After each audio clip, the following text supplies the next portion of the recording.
Bonjour et bienvenue sur Plume à Papote.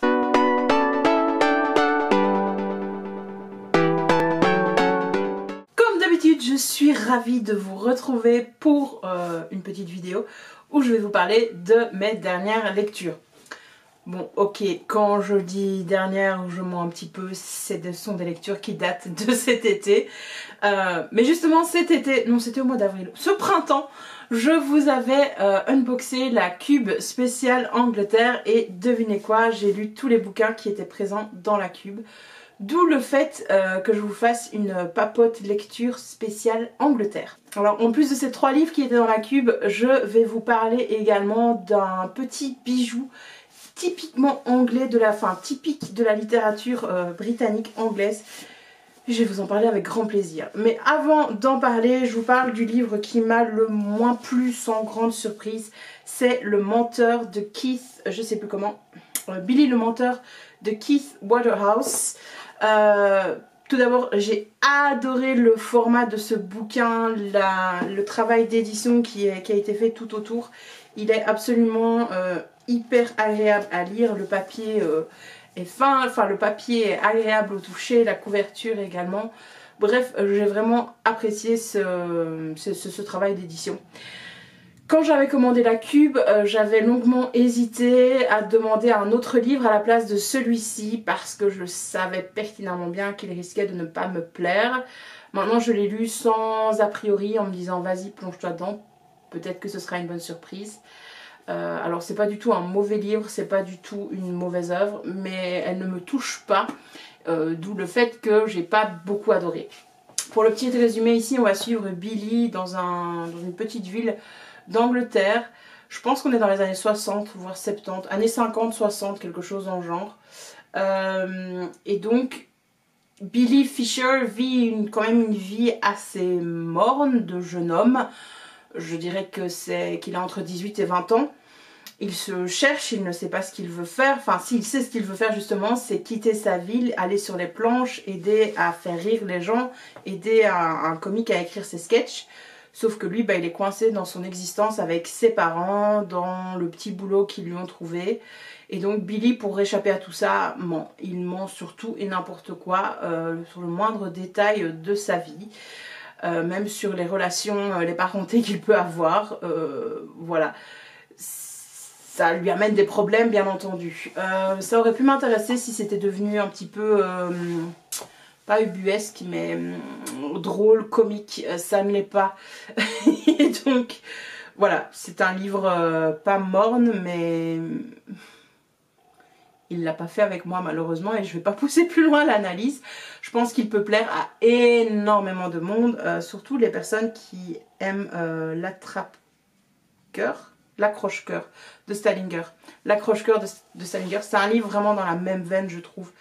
Ça décrit pas du tout la folie ou quoi, mais ça décrit une tranche de vie, fin de l'adolescence, avant l'âge adulte, quelqu'un qui se cherche et oui, dans le personnage, j'ai trouvé des caractéristiques qui ressemblaient très fort au personnage principal de l'accroche-cœur. Donc s'il vous a plu, n'hésitez pas à tenter celui-ci. Ma deuxième lecture dans la Cube, ça a été celui-ci, donc Été anglais de je sais plus qui, Elizabeth Jane Howard. Tout le monde en a parlé, on l'a vu partout sur Bookstagram cet été. Maintenant, il y a très peu de gens, je trouve, qui en ont parlé en vidéo et qui expliquent vraiment ce qu'est ce livre. En fait, ce livre, c'est une saga sur les Cazalet. Les Cazalet, c'est une famille anglaise qu'on va suivre dès l'été 1937. Ici, le premier tome va de l'été 1937 à l'été 1939. Chaque chapitre est raconté du point de vue d'un des membres de la famille, sauf que c'est la famille étendue. Donc on a les grands-parents, leurs 3 enfants, qui eux-mêmes ont épousé pour les 2 garçons 2 femmes, forcément. On est en 1937. Et pas en 2020, et ces couples ont eux-mêmes des enfants qu'on va aussi suivre avec leur point de vue enfantin ou début d'adolescence. Et également la sœur donc des 2 garçons des Cazalet. Au cas où si vous vous perdez, il y a au tout début du livre ceci, donc une petite un petit arbre généalogique et la famille Cazalet et les domestiques. Moi au début quand j'ai vu ça, j'ai pensé qu'on allait suivre également énormément les domestiques, un peu comme... Comment elle s'appelle cette série? Downton Abbey. Pas du tout, hein. Les domestiques n'ont pas...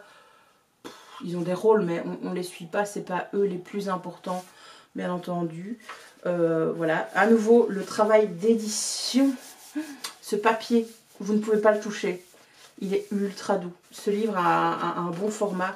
C'est un grand format mais que j'ai beaucoup aimé parce qu'il s'ouvre bien, etc. Donc voilà, le format a beaucoup joué sur le fait que j'apprécie ma lecture également et la charte graphique. C'est un livre très lent, c'est extrêmement lent. Certains l'ont comparé à Jane Austen. Non, c'est pas du tout la plume de Jane Austen. On n'est pas non plus dans l'analyse pure et très subtile de la société anglaise. Par contre, on a des tranches de vie, vraiment, et associer les événements, donc les tranches de vie de chacun ensemble, ça forme cette grande saga familiale et on comprend, et je suis floue, et on comprend ainsi l'impact que tel événement peut avoir sur telle personne de la famille et ainsi de suite. Je peux pas vous dire, vous résumer plus que ça l'histoire parce qu'en gros, il n'y a pas d'histoire. C'est une famille qui vit avant la Deuxième Guerre mondiale. C'est un moment de grand changement, je pense, dans la société. On est, voilà, les années 20 se terminent, on est en 1937, enfin les années 20, les folles années, c'est fini. Et il y a des choses inquiétantes qui commencent à se passer en Europe. C'est le fait de l'avoir lu aussi en 2020. C'est pas flippant, mais on est là, on a vraiment les réflexions des gens en 1937, 1938 sur ce qui va se passer avant que la Seconde Guerre mondiale n'éclate. Et ils sont là, oui, Hitler c'est un fou, etc. Et c'est un peu les réflexions qu'on peut avoir sur certains hommes politiques actuels. Vous voyez de qui je parle, hein, sans grande surprise, j'ai pas besoin de les citer. Et les gens, le fait les Anglais qu'on suit ici dans ce livre ne peuvent pas croire, ne peuvent pas imaginer qu'une deuxième guerre mondiale va éclater, qu'une guerre en Europe va éclater, tout simplement. On est un peu là-dedans aussi, quoi. Donc voilà, ça, même si c'est une œuvre historique, ça renvoie vraiment et ça permet vraiment d'analyser notre société. Voilà, maintenant... Je vous ai dit, c'est quelque chose d'extrêmement lent. Moi, ce sont des personnages féminins qui m'intéressaient énormément. La sœur, justement, aînée, donc qui est la tante, qui est comment on appelle ça, une vieille jeune fille. Comment elle s'appelle? Rachel. Ce personnage, en fait, je ne voulais lire que sur elle pratiquement et sur une de ses nièces. Je pense que c'est Lydia. Ou Polly, je sais plus, ou Louise, je sais plus, je l'ai lu il y a quelques mois. Enfin voilà, moi j'aurais bien aimé ne lire que sur ces deux personnages et avoir peut-être les belles sœurs de Rachel encore un peu, mais c'est tout quoi. C'est le désavantage d'une saga familiale de ce style-là, le parti pris de l'autrice qui fait qu'on suit exactement chaque membre de la famille à chaque chapitre et on décide pas de qui on va suivre, voilà.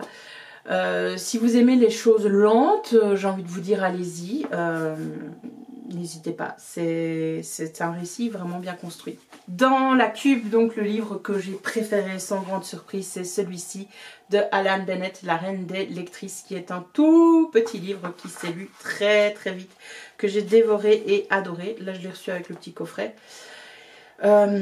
Ici, en fait, Alan Bennett prend le parti de se dire, tiens, et si la reine Elisabeth II se découvrait un amour pour la lecture et ne souhaitait plus que faire ça de ses journées. Ce livre, c'est une ode à la lecture, donc ça ne pouvait que me plaire. Je pense que ça peut vous plaire énormément parce que si vous regardez ma chaîne, je pense que vous êtes un minimum intéressé par la lecture et par les livres. Il y a plein de petites réflexions d'un véritable lecteur, d'un véritable amoureux des livres. Et pas nécessairement d'un auteur. Les auteurs prennent cher quand même hein, dans ce livre. C'est ça qui est marrant. Oui, c'est un livre pour lecteurs en fait. C'est un livre pour faire plaisir à ses lecteurs, j'ai l'impression. Et ça m'a fait extrêmement plaisir. D'autant plus que le personnage principal est la reine Elisabeth II. Et comment vous dire mon amour pour Lilibet, je l'adore. Donc j'aime vraiment bien. J'aime vraiment beaucoup ce personnage. J'allais dire, mais non, mais c'est une personne réelle. Mais oui, dès qu'il y a une info sur elle, je me dis, je vais regarder. Enfin... Voilà, n'hésitez pas à le lire. En lisant ce livre, je n'ai eu qu'une envie, c'est souligner des tonnes et des tonnes de passages sur la lecture et sur le fait d'aimer la lecture. Je n'ai pas fait, mais c'est pas grave, je vais relire le livre. Écoute, il est tellement petit qu'en 2 heures c'est fait. Et je vais le faire un jour. Un jour un petit peu pouf, vous savez, un dimanche d'automne, pourquoi pas. Ou bien un dimanche bien hivernal. Je verrai, je verrai. Et enfin, le dernier livre dont je souhaite vous parler, mais qui ne se trouve pas dans la cube et qui pourtant adhère totalement à ce thème Angleterre, c'est Le Jardin secret de Frances Octon Burnett. Ah, quel bijou! Je pense que je vous en ai parlé dans un de mes vlogs. J'ai adoré ce livre. Tout d'abord parce que c'est une autrice que je retrouvais alors que je l'ai lu pour la première fois quand j'avais 8 ans. Je pense, mais je ne suis pas certaine, que j'ai lu une version adaptée d'un de ses livres à l'époque. Non, j'avais 7 ans. Oui, j'avais 7 ans. Petite princesse qui... Enfin, vous connaissez sûrement le dessin animé, hein, le manga, il a été adapté. J'avais aussi adoré l'adaptation au cinéma qui avait été faite dans les années 90. Et puisque j'avais aimé ce livre-là, j'avais lu Le Petit Lord Fauntleroy, qui avait aussi été adapté en manga et que j'avais suivi étant enfant. Donc voilà, belle découverte. Et je n'avais jamais lu Le Jardin secret. Le Jardin secret, c'est l'histoire d'une enfant Marie élevée aux Indes. Ses parents décèdent d'une maladie virulente et toute la maisonnée s'enfuit de peur d'attraper cette maladie. L'enfant se retrouve donc seul dans son bungalow aux Indes avant que des officiers anglais viennent la chercher et la rapatrient en Angleterre. Là-bas, son seul parent, c'est un vieil oncle très très vieux, très vieux, bossu, et qui est en deuil de la perte de sa femme, qui apparemment était la plus jolie fille de la région. Marie se retrouve donc dans un manoir lugubre. Il y a vraiment une ambiance qui est décrite, on s'y voit quoi, hein. C'est très, très gothique comme ambiance, va-t-on dire, dès le départ. Voilà, Marie, ce que j'ai apprécié, c'est que cet enfant n'est pas du tout décrite comme un petit bout de chou, un petit cœur, etc. C'est une enfant extrêmement déplaisante au début du récit. T'as pas envie de l'adopter, quoi, hein.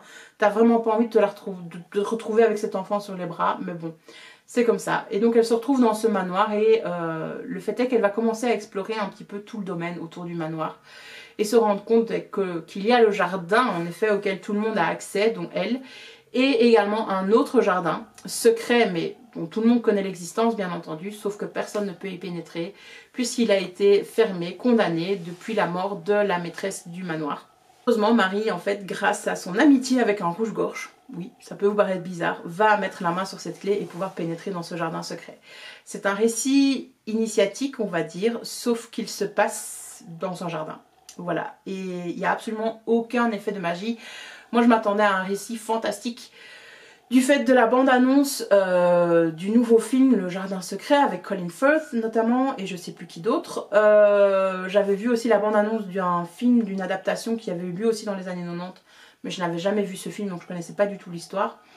Non, il n'y a aucun élément fantastique, il n'y a aucun élément magique. La seule magie en fait c'est la magie du jardin, comme vous pouvez en avoir un si vous le souhaitez, si vous avez le terrain pour.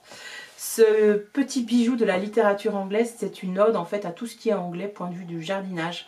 On sent que France ou française, je ne sais pas comment ça se prononce, a adoré ça. Il y a d'ailleurs un passage, une phrase que j'ai adorée, où elle écrit et ce qu'il se passa dans ce jardin, eh bien vous le savez si vous avez vous-même un jardin.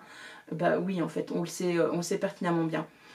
Non, c'était un beau coup de cœur auquel je ne m'attendais absolument pas. Je l'ai dévoré en une soirée, je crois, même si c'est un assez gros livre et qu'il n'est pas piqué des verres pour un livre jeunesse. Je vous conseille pas de l'offrir à un tout petit enfant en primaire, même début secondaire. Je pense que c'est trop compliqué point de vue des thèmes finalement pour eux. En tout cas, si c'est pas adapté, si c'est pas lu avec eux. Voilà, c'est un livre que je pense est destiné en effet aux enfants.